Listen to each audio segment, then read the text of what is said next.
None of us are.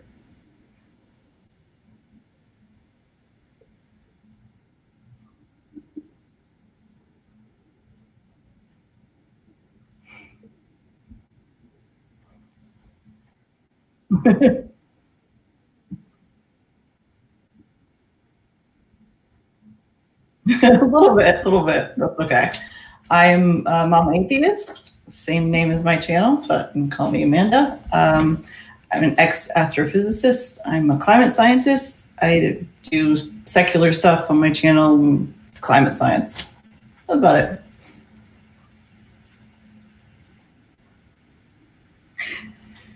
Yeah, can anybody hear either of us? Yeah, they all say no sound.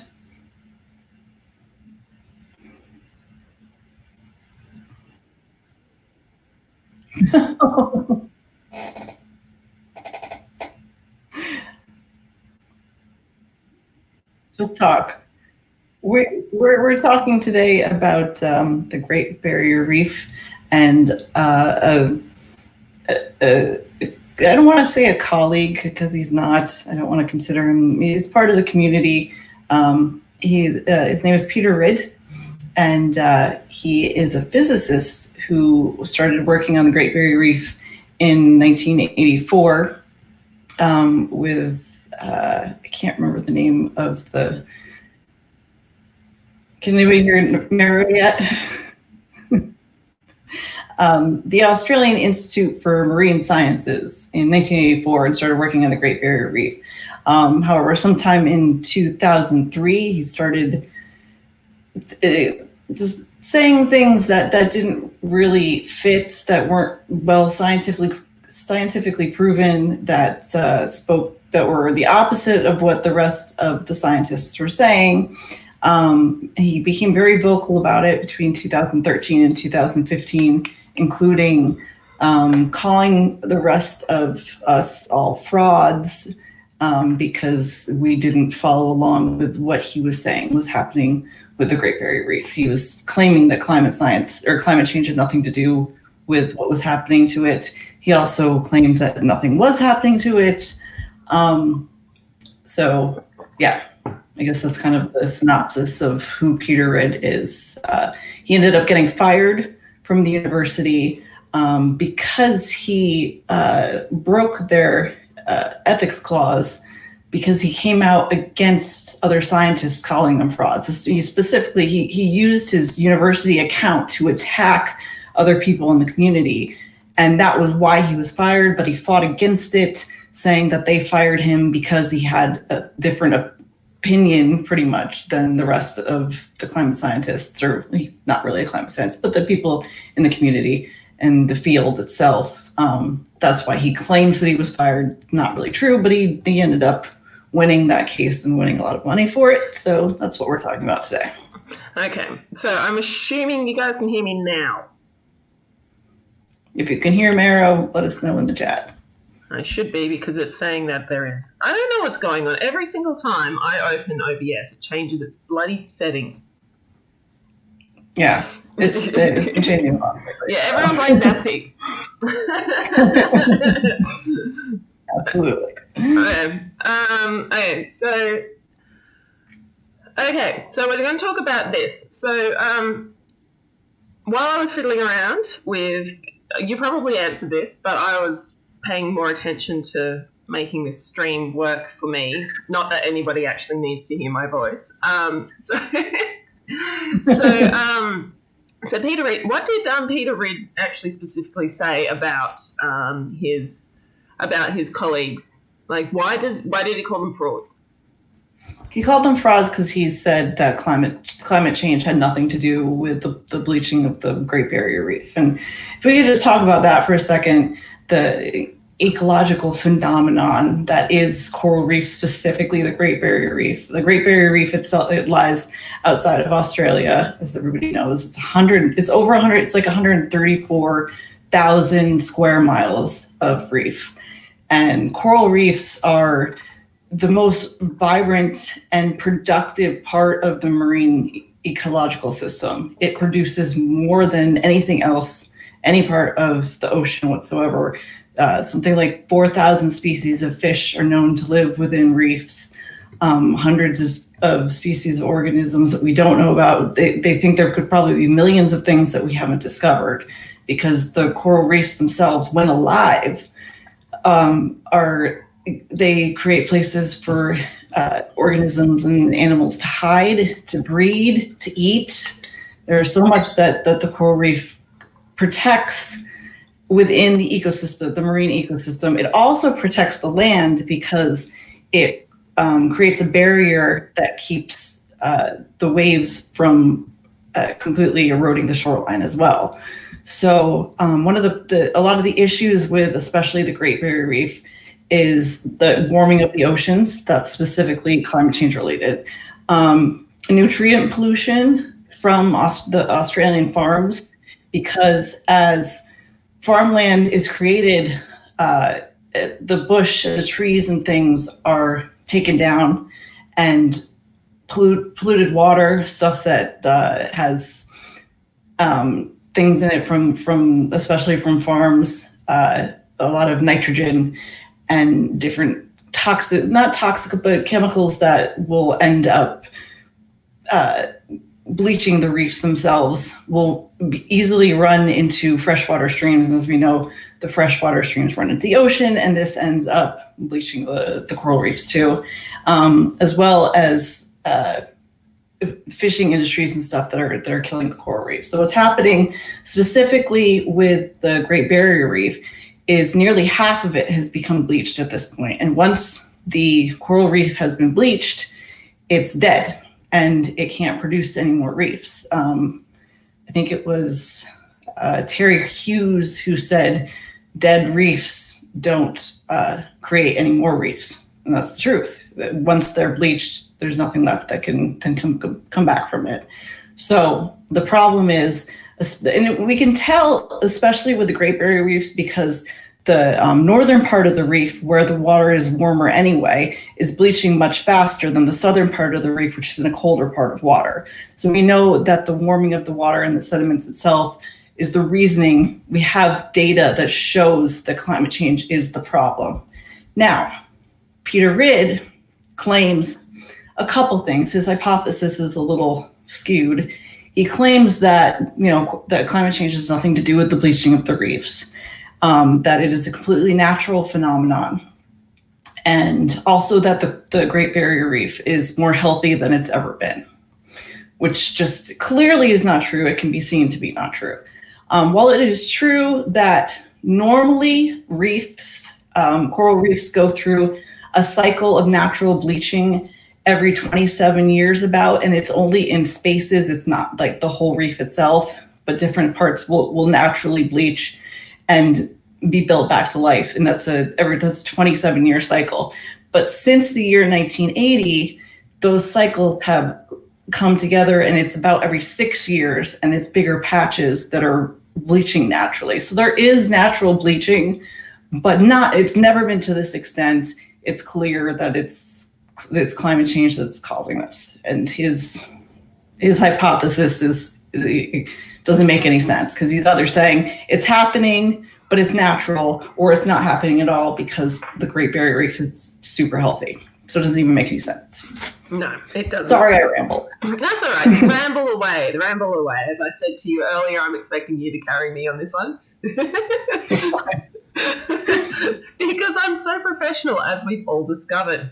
Okay, so I actually saw on the news ages ago, and again, I've been still trying to fiddle around with OBS.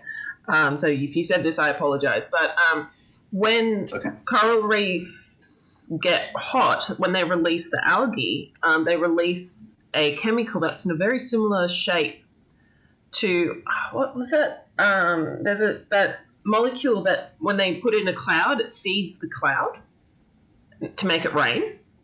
Well, this chemical that they release is a very similar shape to that particular molecule, and they actually, when it gets hot, they release this chemical up into the atmosphere and actually causes rain.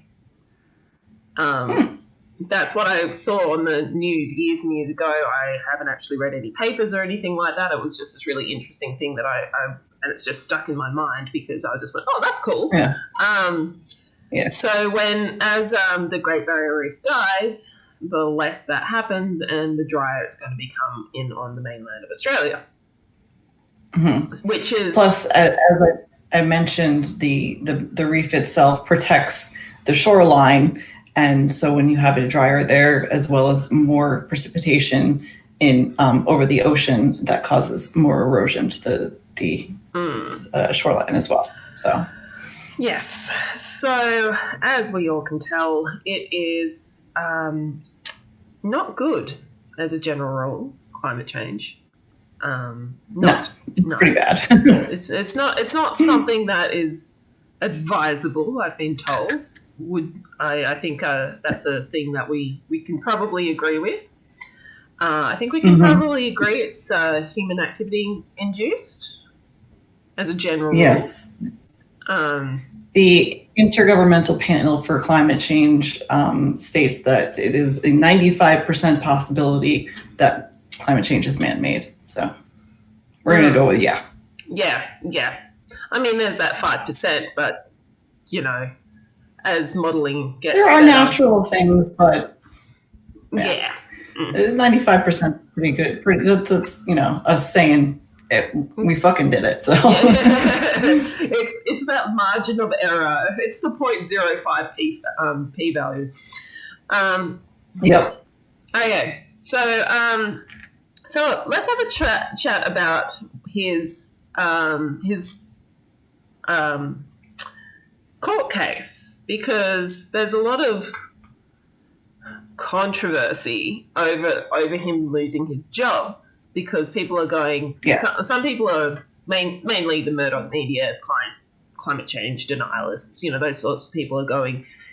Academic freedom, and he wasn't able to do what he was supposed to do, what he wanted to say. He has every right to... Well, he's a hero on Sky News. They love him. Fuck him. Play him, which, for people in America who don't know, Sky News is pretty much the Australian Fox News, I guess. I mean, it's a Murdoch-run company. Yeah, so, yeah. And also there's this thing called the Institute of Public Affairs that he's a huge part of now as well. This was after he was fired from the Institute for Marine Science. And the Institute of Public Affairs is a climate denying group. That's what they do. They spread, misinformation.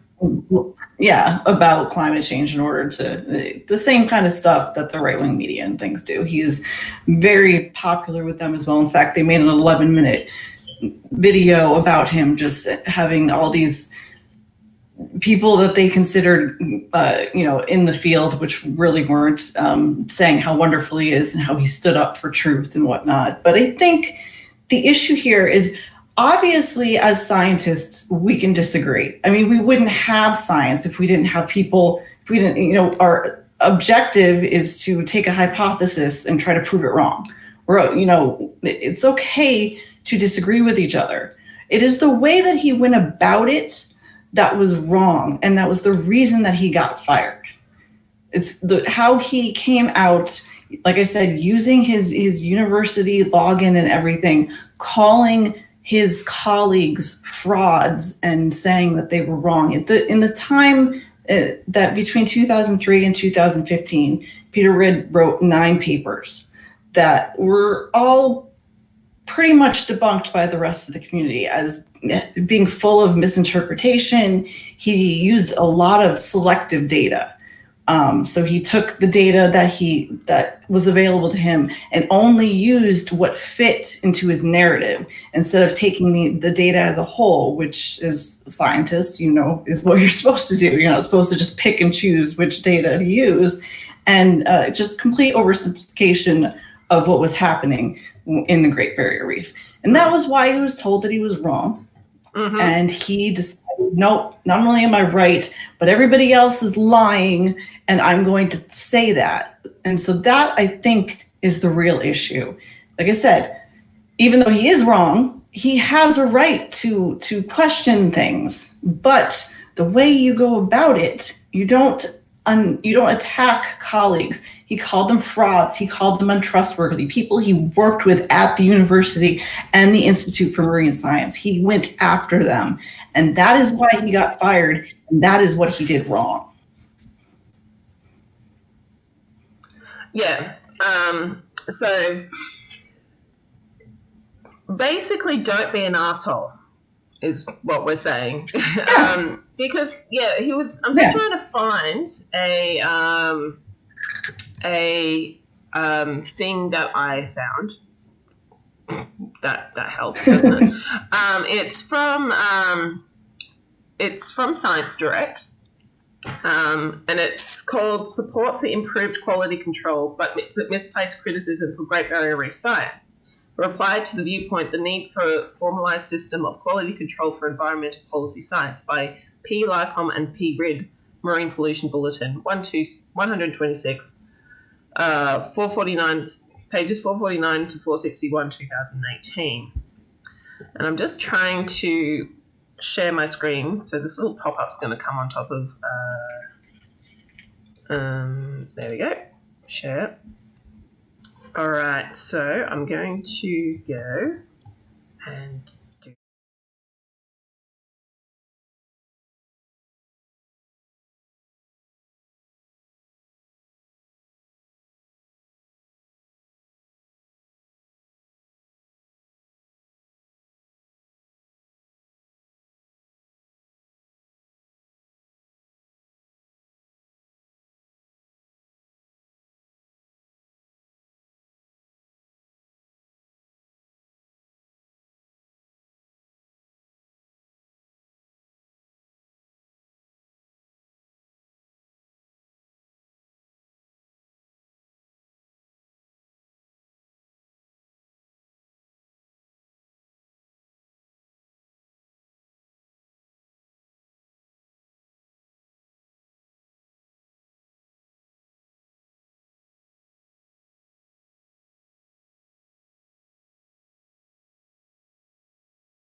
Sorry, everybody. We're just going to ignore that because, again, OBS is the last thing heard.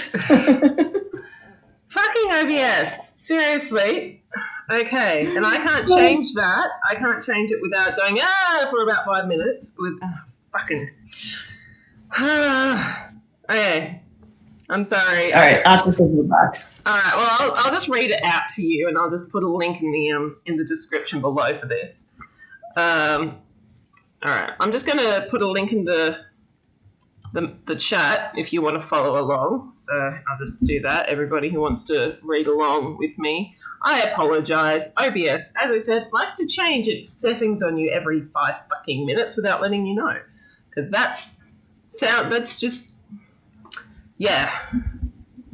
I'm sorry. I've been told that slobs is greater than OBS. So Papa.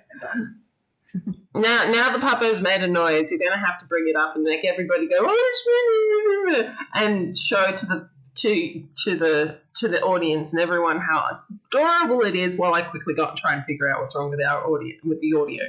So I'm joking.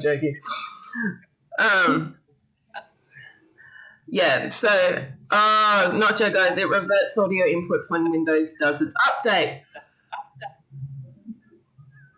Firk. That would explain some things.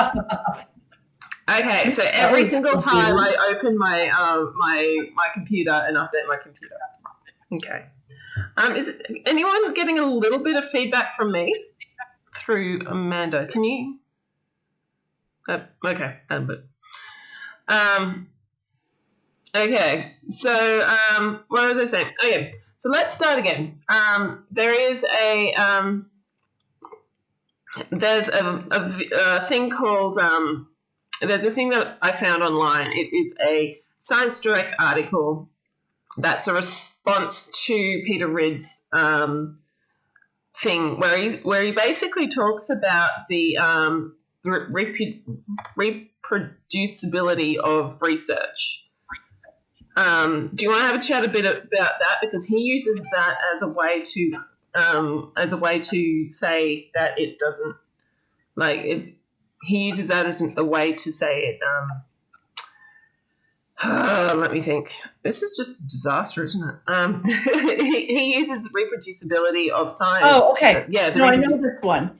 He has this claim that the past science, the past biomedical science that they've found out, about 80% of it, they've found to be untrue, and they have redone the research and revised their hypotheses and their finalizations, which is true. But this is a false equivocation because it's biomedical science. It has nothing to do with climate science whatsoever. So there's no reason for him to be bringing this up. Yes, guess what? Science fucks up sometimes. We don't always know exactly what we're talking about. We don't always, figure out, we don't make the correct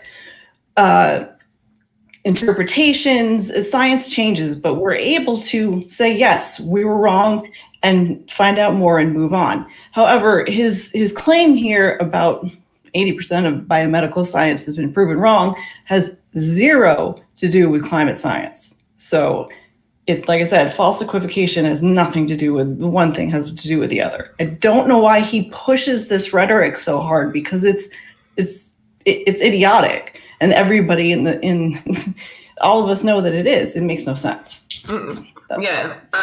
It's like asking a neuroscientist to comment on the latest black holes science. Yeah, it's sort of like, what the fuck would they know about high level? Like, they're doing high level biology, not high level astrophysics. It's completely different. Yeah. That's a funny thing about being a scientist, though, is that people will think that you just know every discipline and will ask you questions about shit that is not in your area of study whatsoever, but you're a scientist, so you must know. Exactly.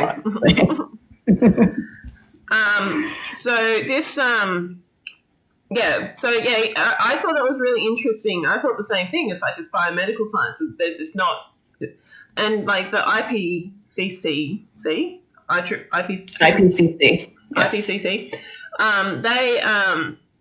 they have like one of the largest cohorts of scientists from all fields of science, not just climate science. Yeah, not just climate science. They're talking about. It's because climate science itself, it's a lot of disciplines. When getting my master's, I had to learn a lot about chemistry and biology and geology and physics, which I already knew, but there's so much that encompasses climate science. So the Intergovernmental Panel of Climate Change brings in scientists of all disciplines as well as climate scientists to figure this shit out, and it is extensive, and they are definitely the people you go to when you have a question. So so the IPCC has a huge number of people, massive groups of people. And was it 9?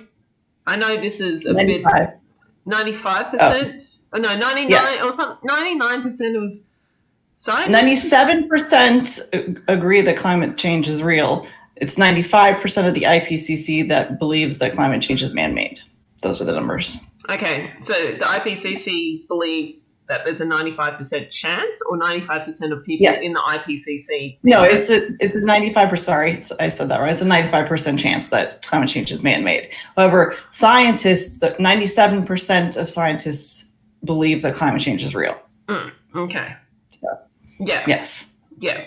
So those numbers are pretty high. I mean, you've probably got a couple of scientists that think vaccines don't work and are evil and terrible.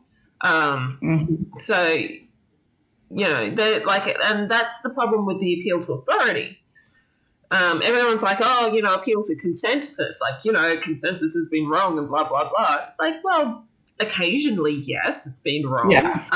Like there was a consensus that the brain doesn't heal itself, and now we know that to be incorrect. However, I don't think there's been a consensus that's so strong that has ended up being incorrect, because there was still people genuinely doubting and that it would happen. And there wasn't in regards to the brain not healing itself.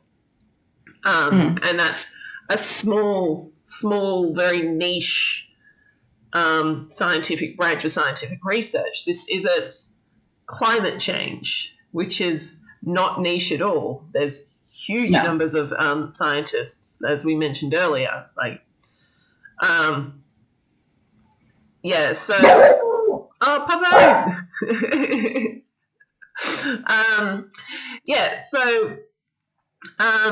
The thing that I have a problem about Peter Ridd is the fact that he's been given the same treatment that everyone else would have had if they'd done the same thing. So, for example, as he said, he called his people frauds, and that trashed their reputation, trashed the university's reputation. And then it turns out that he did that, and so he got fired by James Cook University, that is his employer. If he'd undergone that, if he was in chemistry and he did the same thing, and his thing he was fighting against, that carbon life forms don't exist on Earth, carbon-based life forms don't exist on Earth,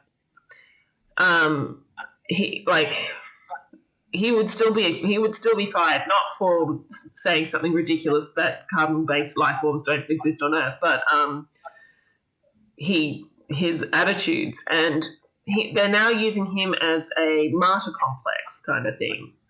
So, do you want to talk about? Do you think that because hold on 1 second, because he falls on the right and he has people of support like Murdoch? Coffee, please. Angel came home from work. Sorry. Hi, because he has support from Murdoch and the very far right, do you think that helped him in terms of winning his lawsuit and stuff, because of the push and the victim mentality that comes with that, because they fought against the left itself, saying that they were quieting him because he had different views, which wasn't true, but tends to be their narrative a lot of the time. I don't know, to be honest with you, because I'm not in academia. I'm still going through my degree, so I don't really know the inner workings of academia to the point that someone like you would know. But I would say there's a good possibility that was an influence. I would say that's a good possibility, that he had media push behind him and powerful friends. Yes, really that's not a controversial thing to say, I don't think. No. He's got his job back, didn't he? I don't remember if he got his job back. I know he got a shit ton of money, though. That's wrong. In my opinion. It's just like we said. I mean, as Mero and I, being in the science field, there is nothing wrong with somebody who disagrees with anything that we put out there. But that is what we do in science. Is if we mess up, we move forward, we learn new things. That's what science is discovering things. So if somebody says you're wrong, and this puts forth a reason, and it's reasonable and well studied and well thought out, and whatever. That's, we're never going to say don't do that. It is what he did and the way he went about it, and how, and like I said, calling people at his university, let alone people in climate science and working at the Great Barrier Reef and people in the Marine Institute of Study, calling them frauds and calling them liars, and doing so just constantly and through his university account. It was wrong. And we don't treat each other that way, because that invalidates us in the future. Because then it's so easy afterwards to just keep calling everybody frauds, and nobody believes in any of the science anymore. We can't do that. We have to respect each other as scientists, whether we agree or not. Yeah. And that's an issue. That's an issue. Yeah. I mean, again, let's just take him out of the entire equation. If you think about the behaviour, if your work colleague just sent everybody emails telling everyone that you're an evil, like you're a fraud, doesn't matter. Could be whatever. Like, it can destroy your reputation. And like, people here, like, it's sort of, a good example right now is like hydroxychloroquine. All you need is one person to say one thing and people will latch onto it. It is easier to spread a lie and have a lie be spread than the truth. And so if a highly regarded person is going around saying that you're a fraud, or if trashing your reputation, then if you're innocent, like how often have you heard the stories of a person being accused of sexual assault or something like that, and turns out that they are not, they were innocent. Their lives will still be ruined, even if it turns out that they're innocent. Plus, pushing this sort of narrative, it allows for the conspiracy theory crowd to have something to latch onto. Because the more it is spread that scientists are liars and frauds and all this stuff, which I have never met a scientist in my life that had any agenda other than searching for the truth. Not one. And I've been working in scientific fields for 16 years now, 17 years, something like that. But by doing stuff like this and having someone that he was respected in the field. Like I said, he'd been working at the Institute since 1984. He was respected.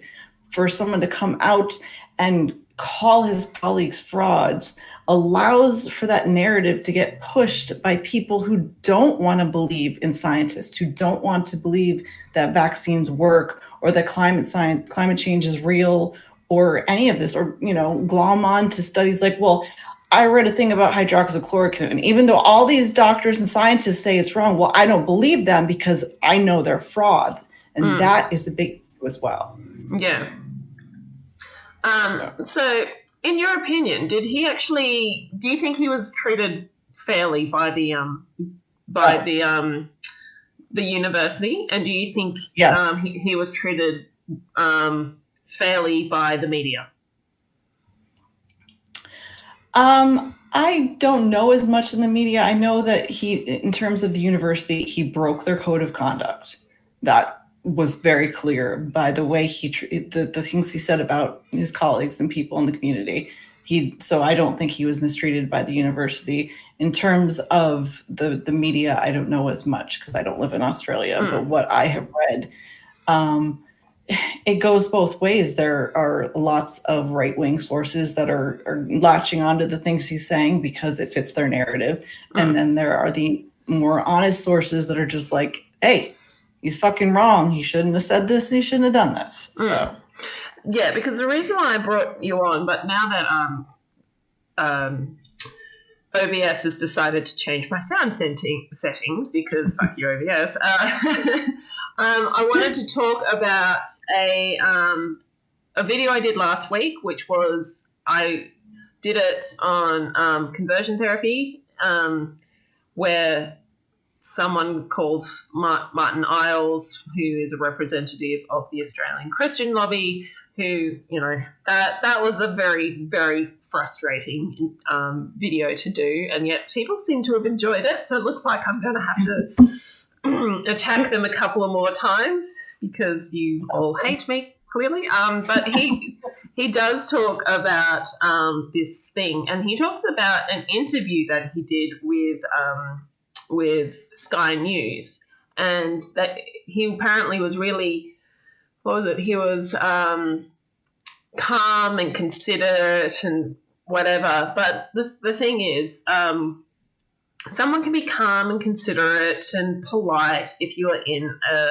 non-hostile situation.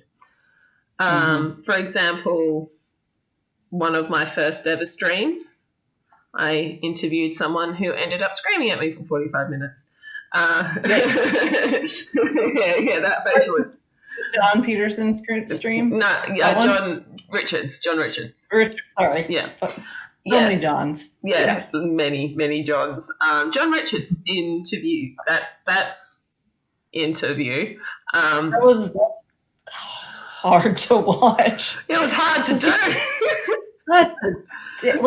But the thing was, you were being so nice, and all of us in the chat were like, "Fuck him!"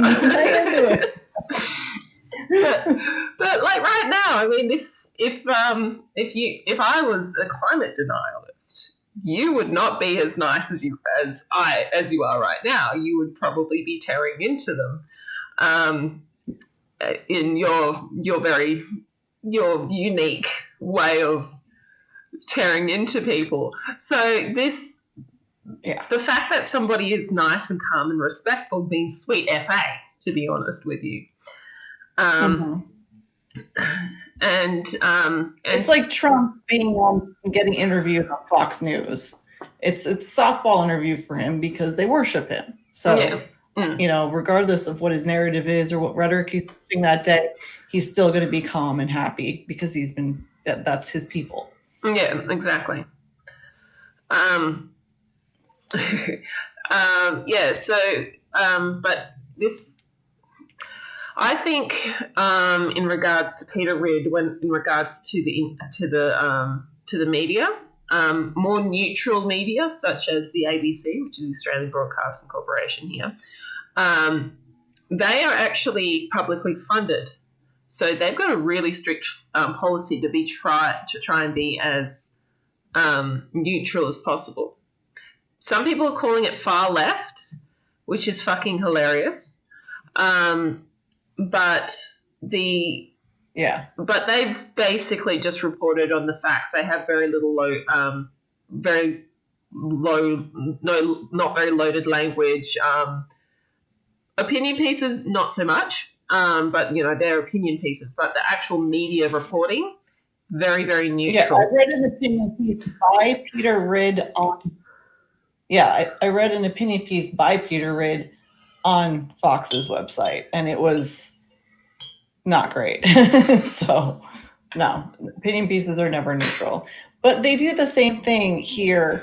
The very extreme right-wing media, anything that doesn't agree with them is extreme left. So it's the same everywhere.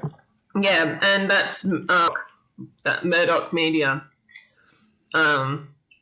And he's probably the worst thing to have happened to the world in recent living memory, in my opinion, because he owns media in Australia, America, UK, probably other non-English speaking countries as well.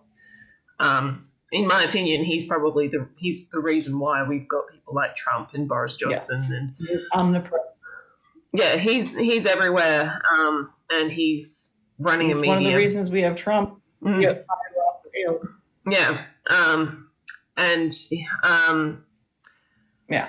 So I think Peter Ridd was unfairly treated in the media, in the sense that he was treated too well by the media, by Murdoch media. So because it was that they made him into a hero on Sky News or whatever that. Sky News, yeah. Sky spews, basically, really. I have a client that whose father watches that, and it's just like, oh, I can't say anything because it's my job. And it's just like, I just absolutely hate it. Yeah, and well, if it makes you feel any better, my parents watch all the Fox News. yeah, and it's sort of So bad. if you know what propaganda looks like, if you know what propaganda is, you're like, this is fucking good. Like, it's propaganda. It's propaganda. One of the things that they said was, it's so obviously so. Yes. yeah. One of the slogans that Sky News has is was it Sky News for opinions you can't ignore. And I'm like, well, I can ignore them because they are opinions. So anyway, I just thought it was interesting. But yeah, as I was saying, I think Peter Ridd was unfairly treated. Yeah. Why are you supposed to be listening to opinions? No. And as I said, Peter Ridd was unfairly treated by the media in the sense he was treated too well by it. Yeah, so with all of the crap that he puts out, did you actually wanted to? You've debunked a lot of what he said in regards to the Great Barrier Reef dying but not dying and things like that. Is there anything that you feel that you haven't covered regarding the Great Barrier Reef that you want to talk about? And then I can sort of say hi to the chat, because I haven't said hello to the chat. We've been going for possibly about 50 minutes. So I'm sorry, chat. I have been watching you and reading everything, so thank you very much for coming. I did say hello to you earlier, but we weren't streaming at the time. So yeah, I mean, yeah. I guess in terms of the Great Barrier Reef, just keep in mind it's ginormous. Like I said, it's like 104,000 square miles worth of reef. It is very important ecosystem wise, but half of it seems to be bleached and dying right now, which is a big fucking deal, regardless of the fact that there is natural bleaching events which are getting closer and closer together. It's never been anything like this. Now, there's one thing that Peter Ridd mentions, and it's the fact that we don't have a lot of data on the Great Barrier Reef or coral reefs itself prior to 1970. They weren't researched as much, if at all, before that time. So we knew stuff was happening with the environment. So we knew what a big deal ecologically the reefs were themselves. So yes, that's an issue, but we can see how they respond and how they react and be able to tell what kind of cycles they've occurred throughout the years. And just the fact, like I said, half of the Great Barrier Reef is fucking bleached. This is a big problem. It clearly has to do with the warming temperatures of the ocean, as well as a few other factors, but climate change is definitely causing this. And we have a consensus. We have a lot of data on it. We've done a great deal of research on it. Yes, we're fucking right. And he went about his disagreement very wrong. So that's about it. All right. Okay. Fair enough. Okay. So I think we pretty much covered everything. Does anybody in the chat have anything to ask? I've got a feeling a couple of you might be experiencing buffering. I do apologize for that. I'm going to actually wrap this up. Does anybody have any questions in the chat? And I also want to say a very special hello and thank you to everyone who has joined. Critical Cripple, as always, you're here. Because Critical Cripple is omnipresent.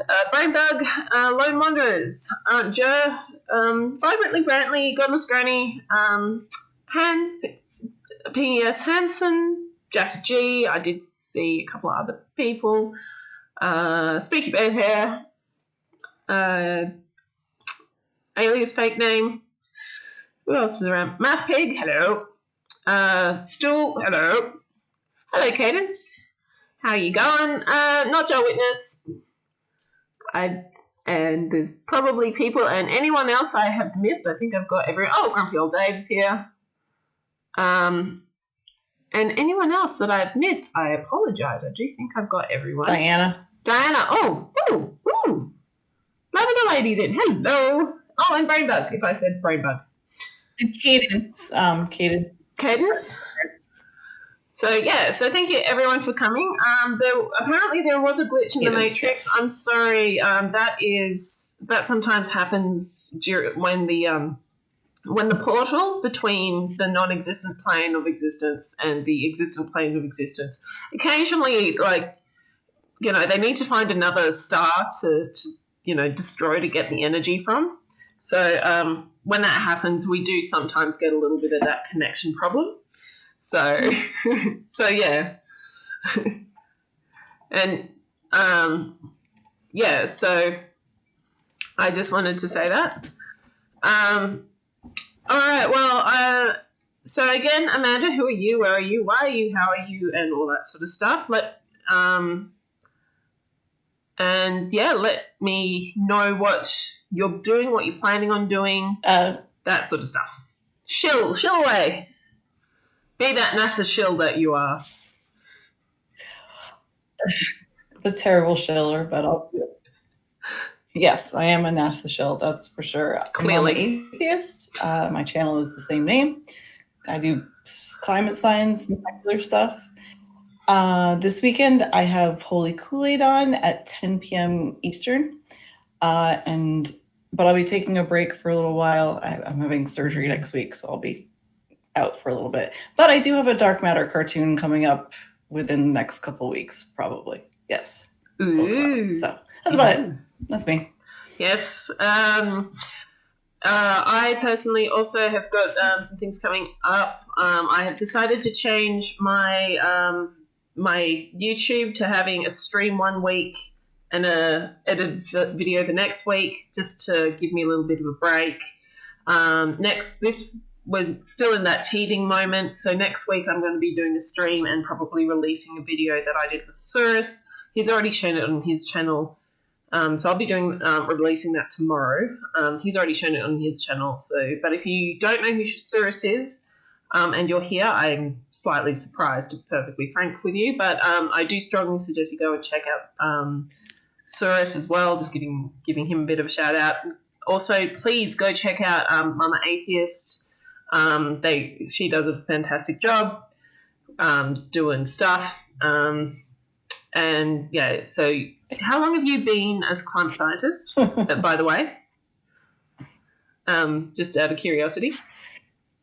I've been a climate scientist for about 8 years. And before that, you were an astrophysicist, weren't you?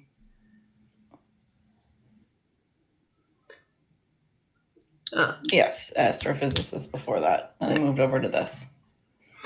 So you went from no one actually listening to you but thinking you're cool to no one listening to you and thinking that you're an evil asshole. Yeah. Vibrantly Brantley, yes, I will be answering soon. I get a lot of it. Vibrantly Brantley, yes, I will be answering super chats. You're my first super chat, so thank you very much for the $2 super chat.